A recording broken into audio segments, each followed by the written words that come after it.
on Sunday. Big city, you're taking a nap. Slow down, it's Sunday. Life's a ball, let it fall into your lap. If you've got troubles, just take them out for a walk. They'll burst like bubbles in the fun of a Sunday in New York. You can spend time without spending a dime, watching people watch people pass. Later you pause and in one of those stores there's that face next to yours in the glass. Two hearts stop beating, you're both too breathless to speak. Love smiles her greeting, then the dream that has seen you through the week comes true on Sunday in New York. Go ahead, Graham Dechter.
can spend time without spending a dime. Watching people watch people pass. Later you pause and in one of those stores there's that face next to yours in the glass. Two hearts stop beating. You're both too breathless to speak. Love smiles her greeting. Death, the dream that has seen you through the week, comes true on Sunday. Comes true on Sunday. Comes true on Sunday in New York. Oh yeah. Sessions with Ryan Shaw. Welcome to Sessions with Shaw. Today we are joined by the one and only Benack III. Thank you so much for being here, Benny. Thanks for having me, man. Benny is a world-renowned jazz vocalist and trumpeter, and he's one of the leading voices in jazz today. So to start off, people watching who are new to you may notice that you're playing trumpet and singing, both at a very high level.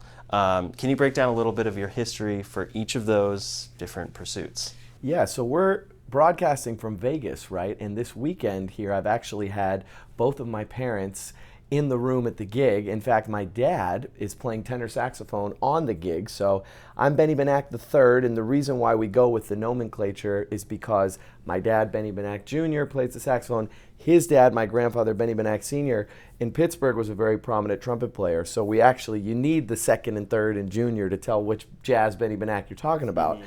And it's been really fun to have my dad on the gig with us this weekend. He's on the live record. We've been playing a lot of that music. This is the Life. It just came out in June.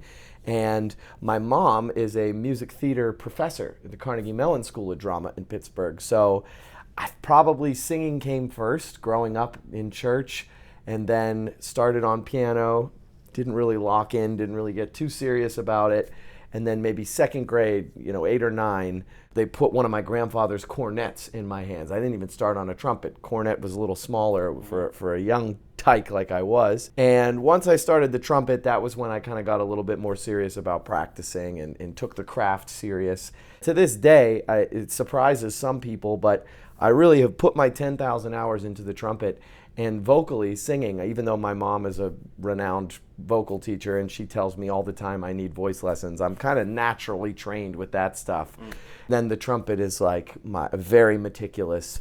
So these days, they're kind of equal partners at the table, but definitely growing up, trumpet was what I was really crafting. And so you grew up with your father and your mother, as you're mentioning, and you were in music there. Did you play at a young age with your dad, Benny Benack Jr.? Yeah, I hate to use the phrase Nepo baby, but I gotta say, I was lucky because I was exposed to the music so young, and 8 or 9 years old, I'm up on stage with my dad and all his friends are the top professional musicians in Pittsburgh, and I was learning standards and transcribing solos by singing along in the car. Before I even knew what a transcribed solo was, I could sing along with the saxophone solo on every Louis Prima track, So I got a really, really young head start.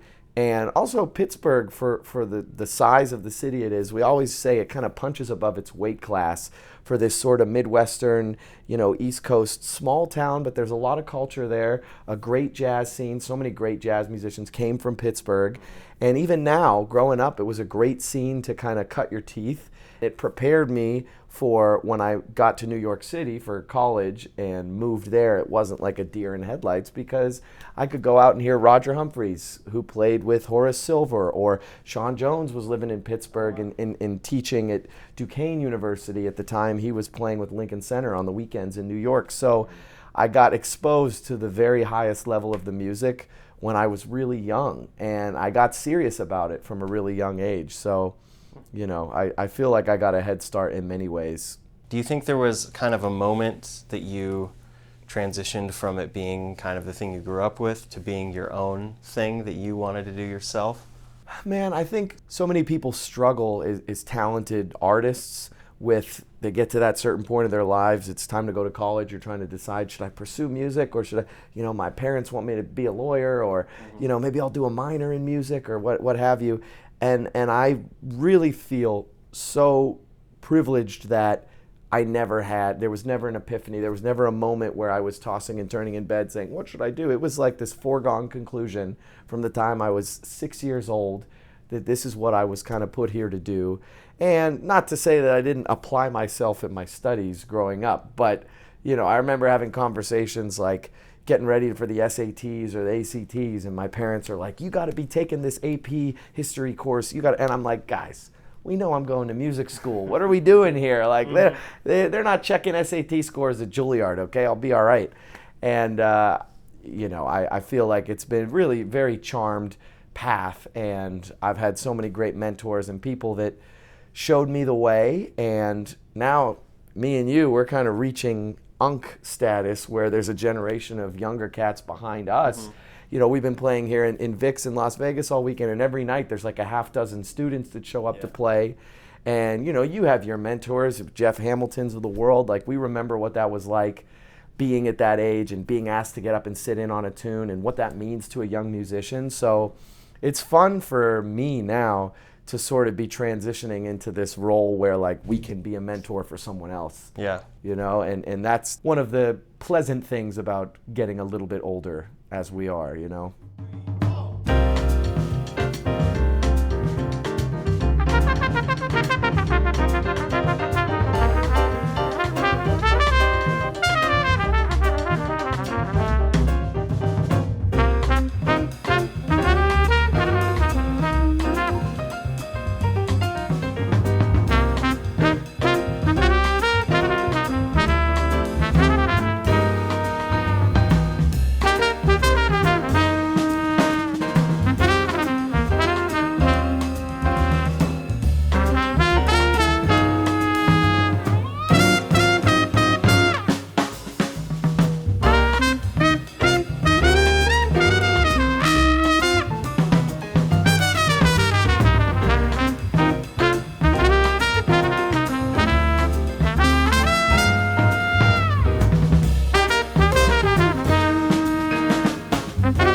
Sam Lewis and Victor Young. Street of Dreams. Oh yeah. Love laughs at a king. Kings don't mean a thing on the street of dreams. Oh, dreams broken into can be made like new on the street of dreams. Well, gold and silver and gold, all you can hold is in the moonbeams. Oh, poor, no one is poor long as love is sure on the street of dreams. Oh.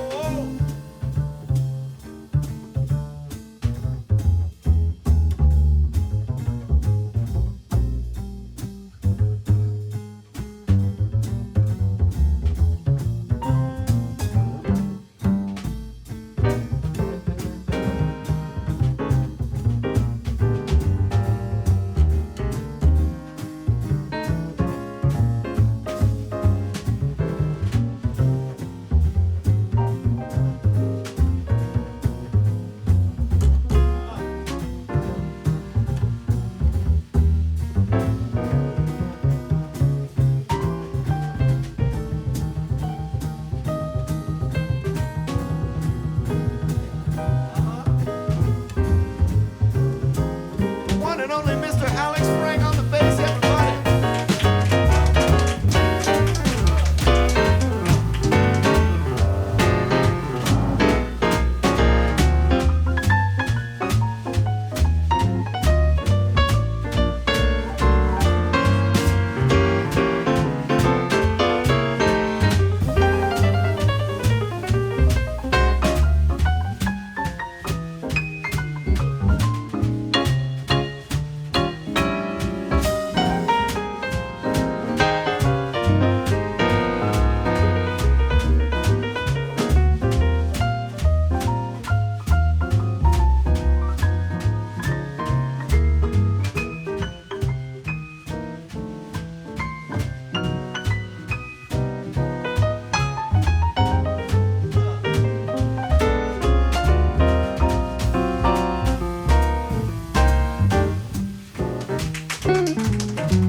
That's right, we don't have kings in this day and age on the street of dreams. Oh,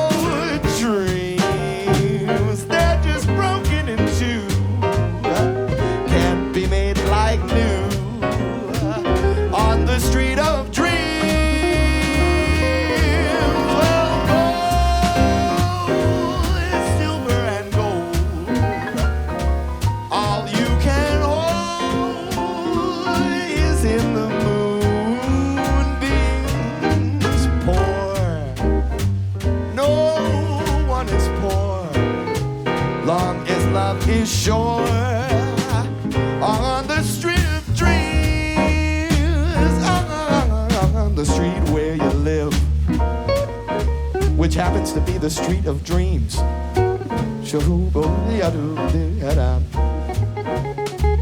You got me flying high.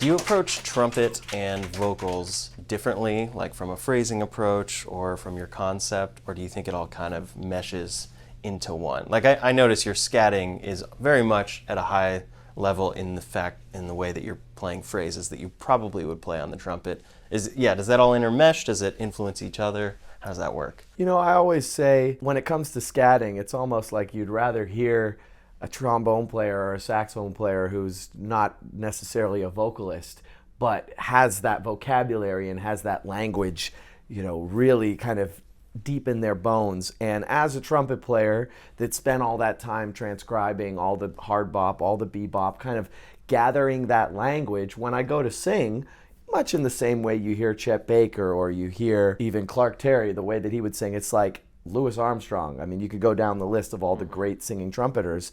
There really is a lot of similarity in their voice. Even, you know, there's this a little bit more of a deeper cut album of Kenny Dorham where he sings. And Kenny Dorham to me has that super singular kind of scoop to his trumpet playing where you always can hear it's him. And then all of a sudden you hear a recording of him singing and he's like, I'll understand. And it's like, wow. The same way he has this super unique delivery as a trumpet player when he goes to sing, it's the same exact thing.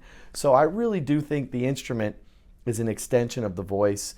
And I remember being in master classes growing up with like Wycliffe Gordon, who just, the trombone is just not inhibiting his voice at all. You know, he is not being blocked by the piece of metal that he is holding. It's just the same stuff that he sings, the same thing that is in here comes out whether he's singing it or whether it's through his instrument. And really, even horn players that are not vocalists, my favorite horn players are the ones that it feels like they're singing through their horn. Yeah. There's an expression there. It doesn't feel like there's an instrument. It just feels like a voice. I can't really put my finger on it, but you know it when you hear it. And that's kind of always been my North Star. And believe me, there's some days when my trumpet chops are acting up and I'm trying to decide, should I scat on this tune? Should I play trumpet? And if the trumpet is not behaving that day, I have no problem just putting it down and saying, you know what, I'm just going to scat this one. It's all the same licks anyway, you know? Mm-hmm. So you talked about your 10,000 hours being mainly on trumpet. Can you detail a little bit what those hours, or your formative years, what did they look like? What was your practice or study like? You know, I had kind of reverse engineering problems that most other young people have, in that I was very much middle of the pack to back of the pack as far as my technique and my foundation, my fundamentals on the instrument. And that's just a physical thing. Like, for all of the gifts maybe that I was bestowed from on high, as far as having a great ear and, you know, sense of melody and improvisation, that stuff definitely came naturally to me, which for many people, that's the hard part, you know? But for me, it was like, I could hear everything I wanted to play when I was 12 years old, but I was very much a 12-year-old playing the trumpet. And so I really, really had to commit to the fundamental side, the classical side, the technique side. And even now, if I have a day on the road where I have a day off and I have an hour to practice, the things that I crack open are the technical books. You know, it's the same thing as like a jazz drummer that's just doing Wilcox and paradiddles or something. I go to the Arbin's book and I'm looking at the page of lip slurs and I hear my college teacher and I hear Sean Jones in my ear like I'm a classical trumpeter. And that also is sort of the style of trumpet that I'm always drawn to, was the ones that really just were like just masters. They mastered the instrument and there was precision. And I think of Clifford Brown. I never heard Clifford Brown miss a note in his life. Of course, I mentioned him a couple times growing up with Sean Jones. He was on his way to get a doctorate in classical trumpet. And the meticulous way that he practiced, and he has studied the horn coming from Wynton Marsalis. I mean, Wynton's another one. It's like these guys, they beat the game. You know, that the final boss was defeated. The trumpet is not an obstacle for them. And like I said, for all of the things that I've always really been able to do naturally that helped me as an improviser, helped me as a jazz musician, I was like middle of the pack at best on my instrument. So I felt like I was always playing catch up. So the things that I needed to practice every day were the same things that every trumpet player in high school needs to do: the fundamentals, the lip slurs, the long tones, whatever, you know, still to this day. And it's just so crazy living in New York City, hosting some of these jam sessions. And it's like every year in the fall, there's another crop of these students that show up. And there's another freshman 18-year-old who's headed to Juilliard or Manhattan School who shows up to Smalls and is playing an octave higher than me. So I'm just like, well, I'm not going to play more trumpet than some of these cats out here. So what can you do? You just try to play your own voice. And I'm kind of settling into my role as an elder statesman, and don't feel like I have to prove myself against all the young cats anymore. I'm just like, let me just be Roy Hargrove. Let me take one chorus in the middle register, play something pretty, and get back to the bar, you know? Yeah. That always is an interesting thing that happens, that you grow up with that kind of comparison always happening and always needing to prove yourself to a certain degree, but then, yeah, starting to transition into that, like, yeah, I do this is my thing. Yeah. And I'm happy just doing it. And it's crazy, too, because whoever you want to compare yourself to your age, it's like none of us are anything compared to the masters, like Tony Williams playing with Miles when he was the age of a high schooler. Mm-hmm. Lee Morgan put out his first record. He was 19 years old. It's like none of us are going to be on that level ever. So who cares what someone, 4 years younger than you is doing? It's like the masters have already lapped all of us, so we might as well just be humble about it, you know?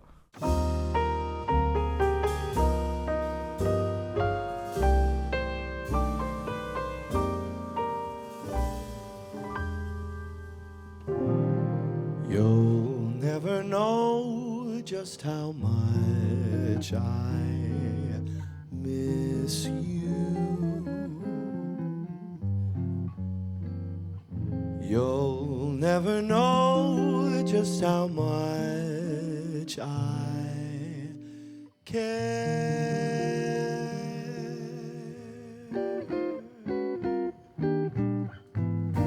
And if I tried, I still couldn't hide my love for you.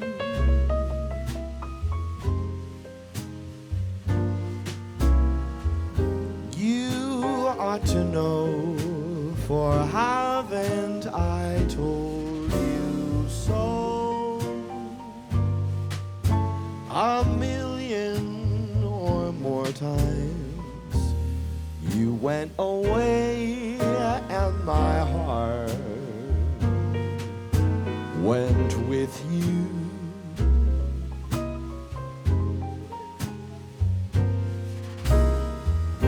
I speak your name in my every prayer. If there is some other way to prove that I love you, I swear I don't know how. You'll never know now.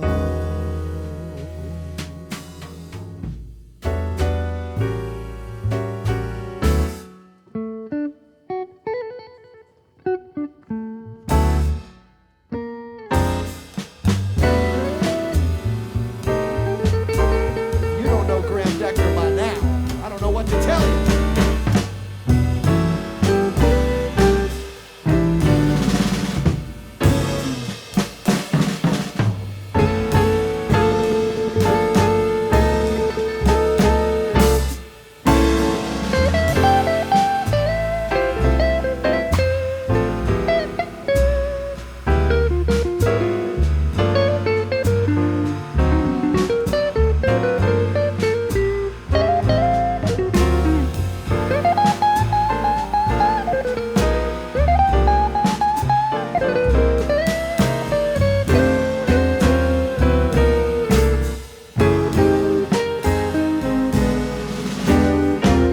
You went away and my heart went with you.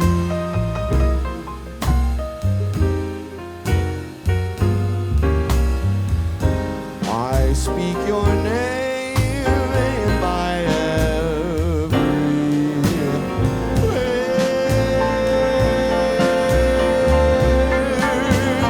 breath. There is some other way to prove that I love you. I swear I don't know how. You'll never know if you don't know now.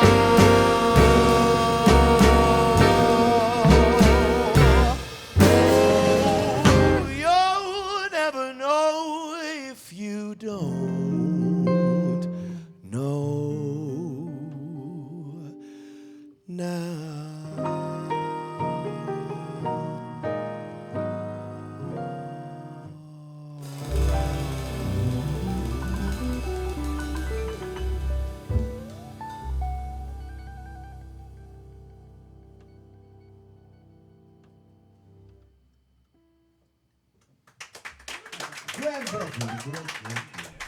So music is always evolving with technology, and I think jazz in particular is one area that always evolves with its era. And now we're in this internet age. What have you seen change with the way the music is presented and the way that audiences kind of connect with the music at this point because of the internet? I always say if there is a silver lining to the pandemic, it's that the wagons of the jazz world have circled, and the fact that every club has cameras now, every club has a live stream. Sessions with Shaw, everybody has these live streams in their own backyards now. And as I've been back traveling the world, as the gates sort of reopened a few years ago, all of a sudden there's this whole new community of people that will buy a ticket to a show in South Korea or Buenos Aires or Stockholm that said, hey, I saw your video at the Smalls Jam session. Hey, I love your solo on that one Emmett's place. And I forget, earlier this week, somebody messaged me when I was playing with you guys and was like, I love their videos. That's my favorite trio. Those guys are so swinging. So in a way, the old model for an artist is like you have to pound the pavement, you pass around your little mailing list, maybe there's 50 people in the club that night, and you sort of have to build up this audience brick by brick, to where now as an artist, it's almost a part of what we have to do to be making this content, because we all need to sell tickets, we all need to book gigs, we all need to get out there, and you need people to want to come see you.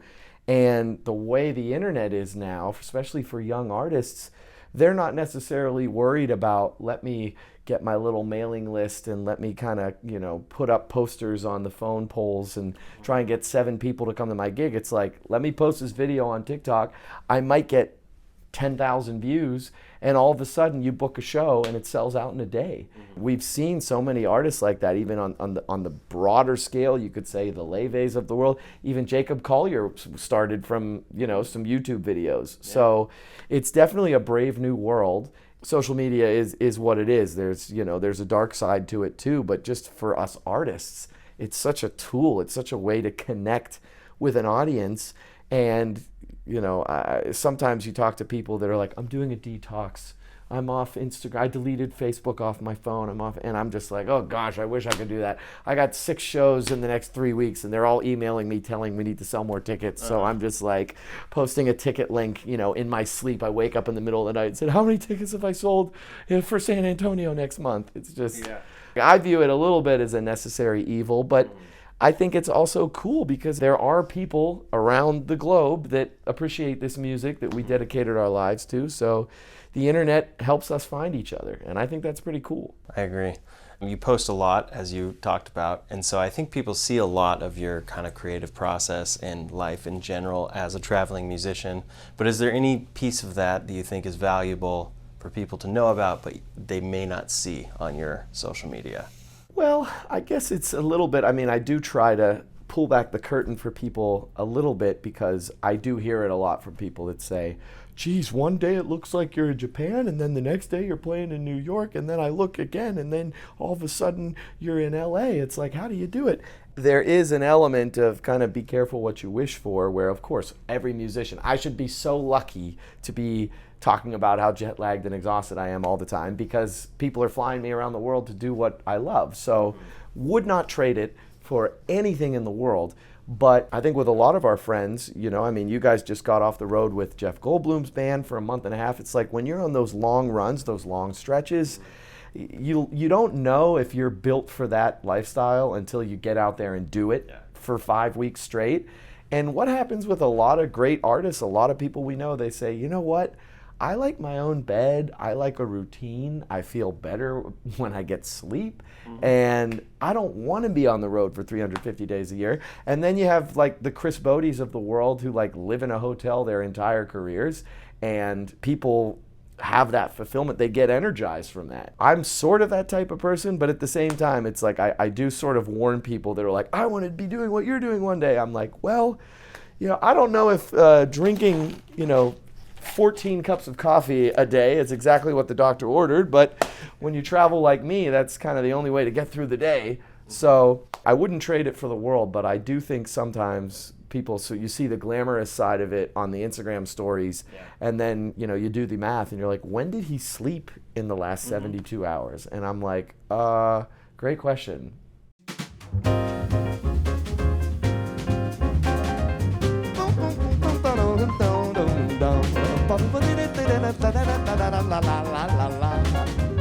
We gotta keep on smiling. When you're smiling, the whole world smiles with you. When you're laughing, the great big sun, she comes on shining through.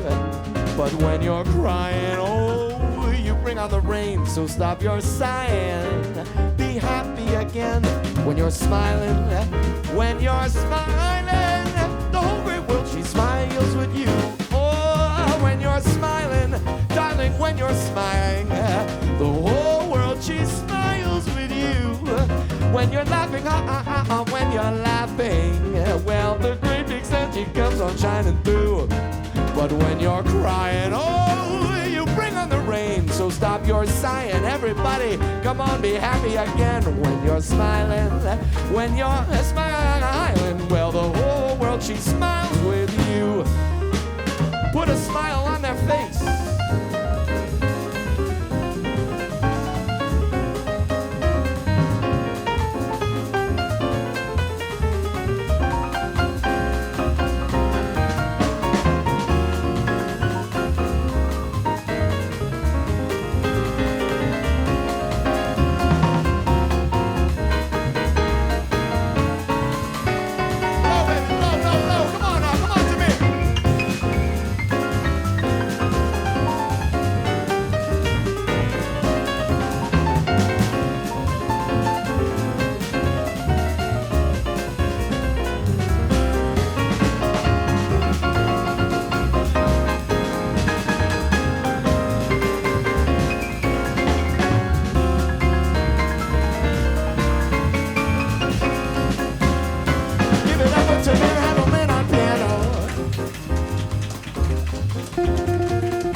One more chorus.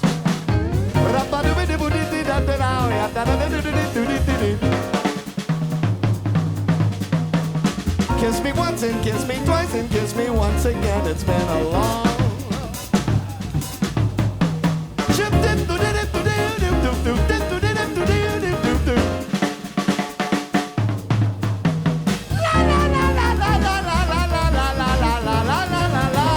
Let's take it home up one step. When you're smiling, oh, when you're smiling, the whole world, she smiles with you. When you're laughing, oh, when you're chuckling, the great big sun, she comes all shining through. But when you're crying, oh, you bring on the rain, so stop your sighing. Everybody be happy again. When you're smiling, when you're smiling, the whole world, she smiles with you.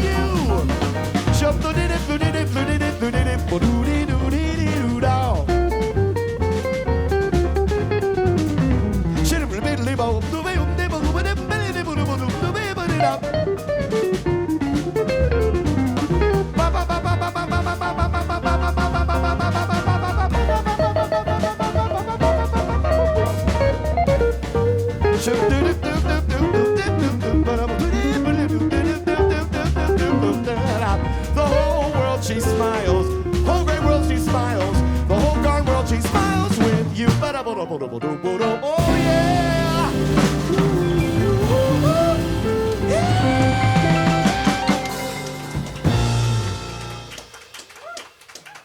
Graham Dechter. One, two, three.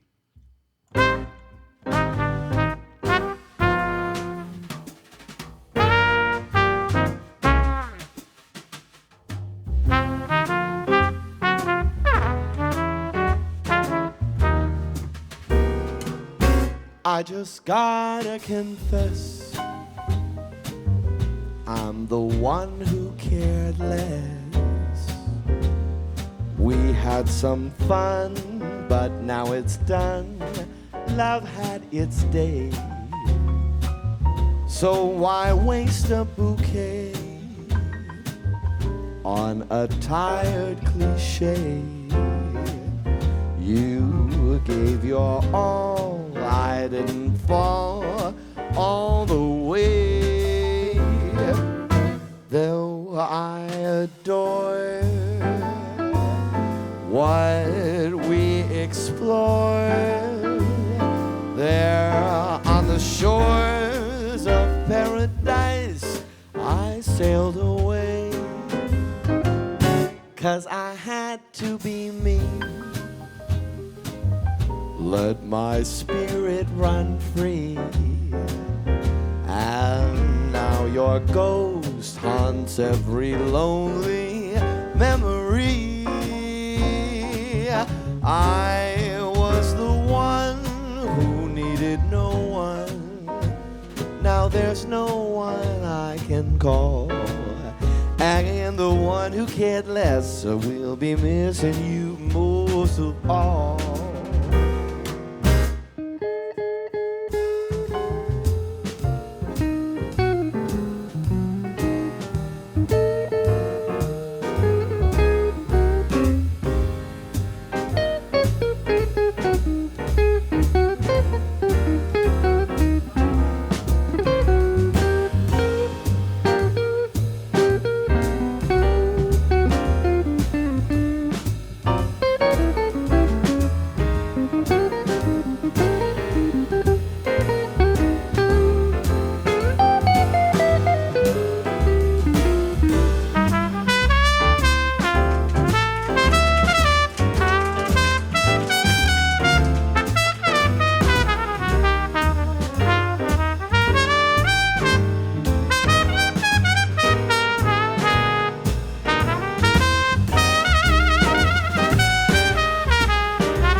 gentlemen, though I adore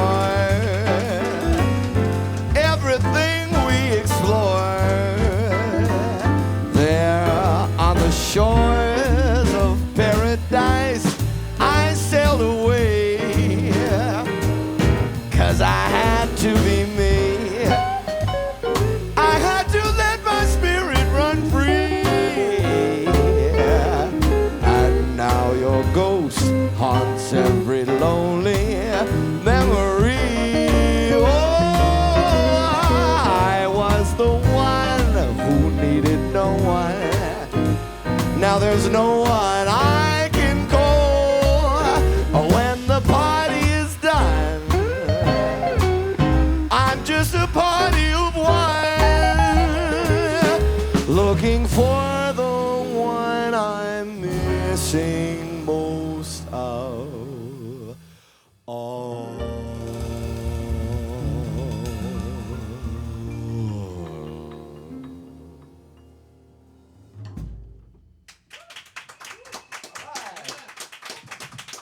So we just talked about your insanely crazy schedule, recording, teaching, playing in New York locally, traveling the world. So with all of that, what kind of gives you energy, aside from a bunch of coffee, and what keeps you inspired to keep going with this whole thing? You know, I feel like we mentioned it a little bit, but seeing younger musicians, seeing these people that are as excited about this music as we are, and realizing how much is out there for us, never feeling like you've landed somewhere and the goalpost is always moving. You climb one mountain and then you just see the peak of the next one, and I will say I never felt like I've necessarily been great at like long-term plans. What's the 5-year plan? What's the 10-year plan? I think Sean Jones, when I was younger, he had me do this exercise, like write a letter to yourself in 10 years and explain what you want to do. And I've never really been able to zoom out like that. I'm kind of just like living in the moment. But doing that, it's like I never have time to kind of sit back and reflect and say, yes, I've accomplished X, Y, and Z, and now I can rest, So I have this sort of fire that's burning within. It's like never extinguished, no matter what. And I wouldn't have it any other way, I don't ever want to kind of feel like, okay, I'm good, let's chill, let's go play some golf now, I could get better at pickleball. It's like, I feel fulfilled by this idea of self-improvement, and I really arrived at a place where, as much as I can, we're talking about this a little, I don't compare myself to anyone else, because I'm really just like, it's a time trial, it's Mario Kart, and I'm on ghost mode, and I'm just racing against myself. What purpose do we have in life? We get one trip here on this planet, and I think it's pretty cool to say, I want to dedicate my life to something and see how good I can get at it. I want to wake up every day and get a little bit better, and I think that's how you end up like Roy Haynes or Sonny Rollins or any of these jazz musicians, Barry Harris. Like, we don't retire. Ron Carter probably is on a plane to Tokyo right now. Houston Person. These guys are 80, 90 years old. They don't need to be, they could retire if they wanted, but it's like, you pick up your instrument every day, and it's a pretty cool way of life to just say, I just want to see how good I can get at this thing. And you aim for Tiger Woods, you aim for Michael Jordan, and you aim for Shohei Ohtani, and if you don't quite get there, at least you had a purpose, and so I'm grateful for that, man. I feel like no matter what I accomplish, wherever we're at, wherever the next gig is, I still wake up just trying to get a little bit better.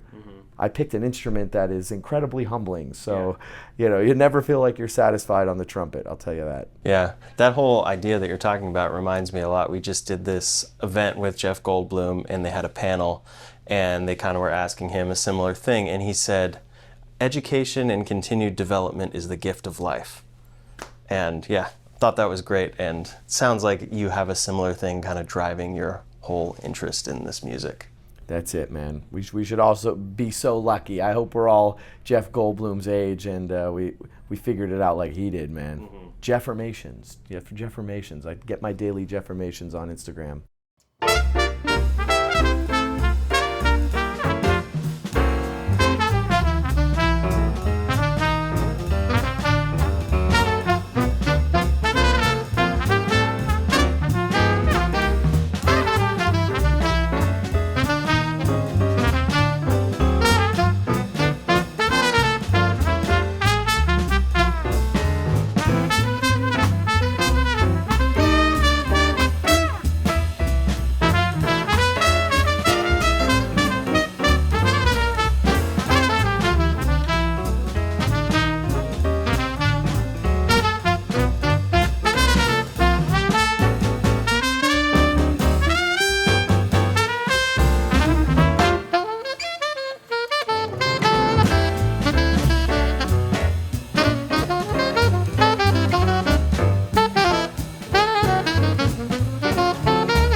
So your latest record is called This Is the Life, and it was recorded live. I know that it features your dad, Benny Benack Jr., on tenor saxophone, Christian Wiggs is a special guest, and then you have Matisse Picard on piano, Russell Hall on bass, and Joe Perry on drums. So it's a great record, and definitely go check it out. But what made you decide to do this one live as opposed to, I think all the rest of your records have been in the studio?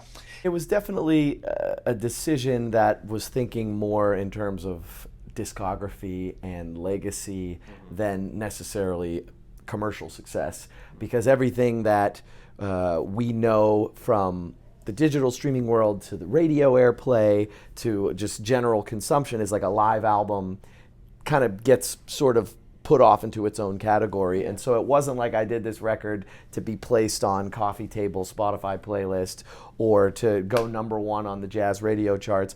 But when we think of our favorite artists, they all have some live recording it's just magic. It's iconic. You know, I know it's basic, but Sinatra at the Sands with Basie, I mean, that might be my favorite Sinatra. You know, you think of live recordings of Ella singing How High the Moon and just riffing and forgetting the lyrics and having it become the most incredible scat solo of all time. Like those live moments, it's like, I don't care if this gets on the radio charts. I don't care if it gets 1 million streams.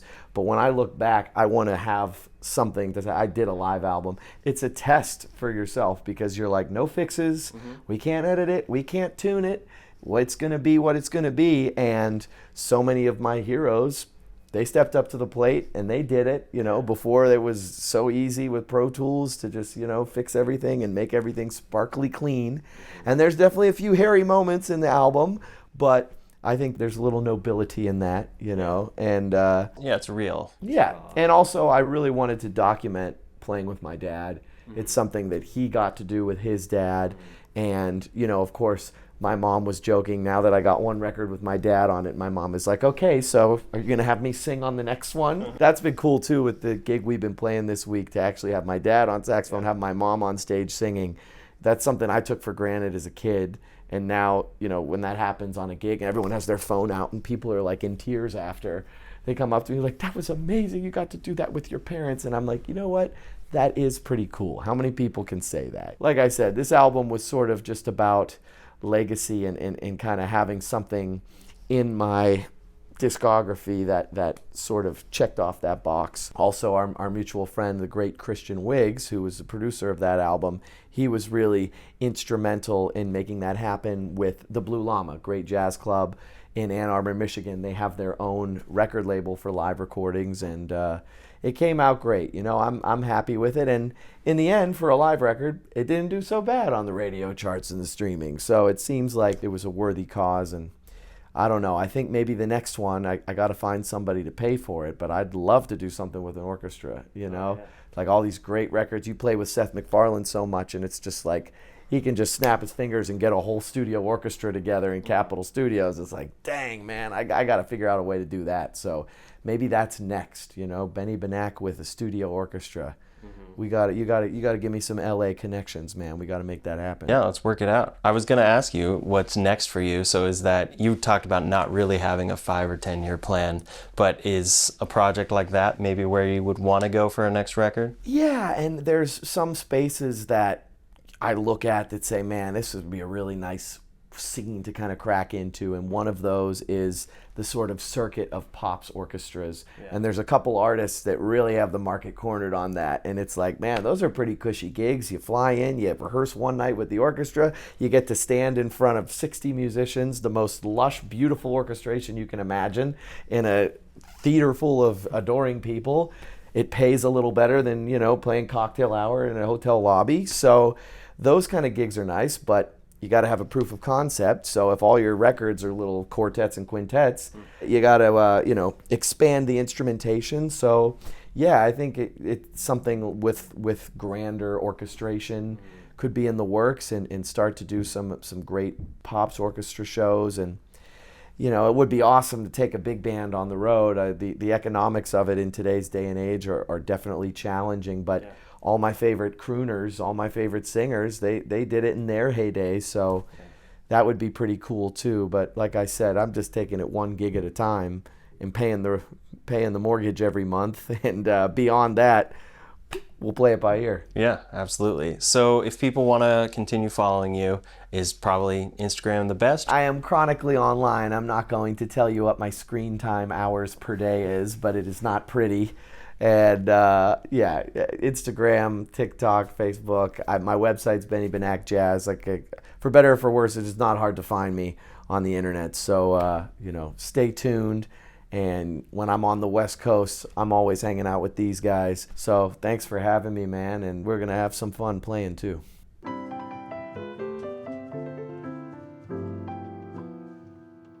A long time ago, our first lieutenant, named Spears, returned to the United States after being gone at war 3 years. His wife said, "Welcome home, dear. But since you've been gone, you see, we've been blessed with a darling baby, and a cute little one is he." She took the baby in his arms and said Benny was his name. He said, "Darling, I've been gone 3 years. Can't you explain? So I won't seem so dumb. Tell me, where did little Benny come from?"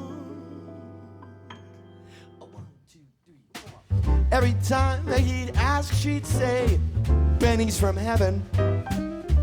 His face got red, yet still she said, "Yeah, Benny's from heaven."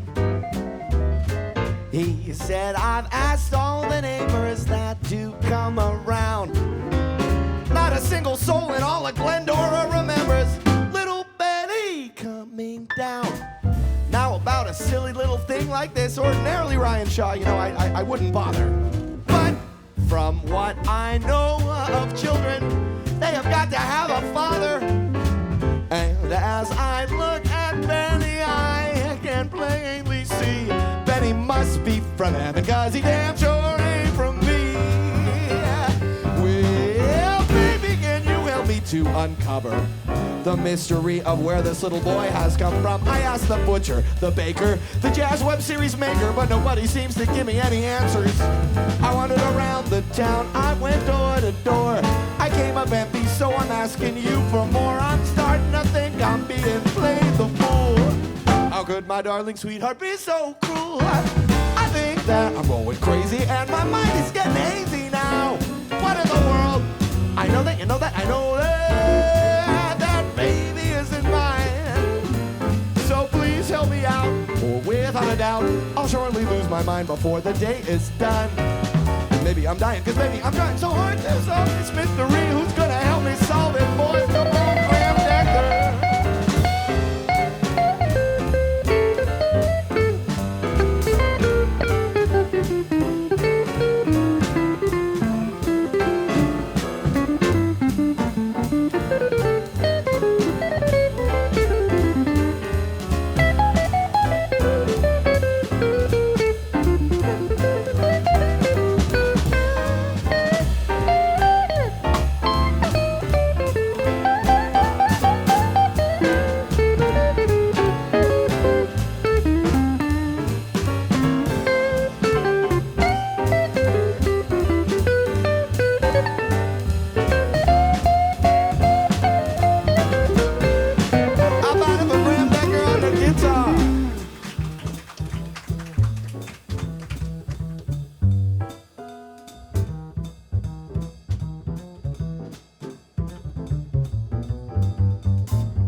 That's a perfect bass solo by a perfect specimen, Alex Frank.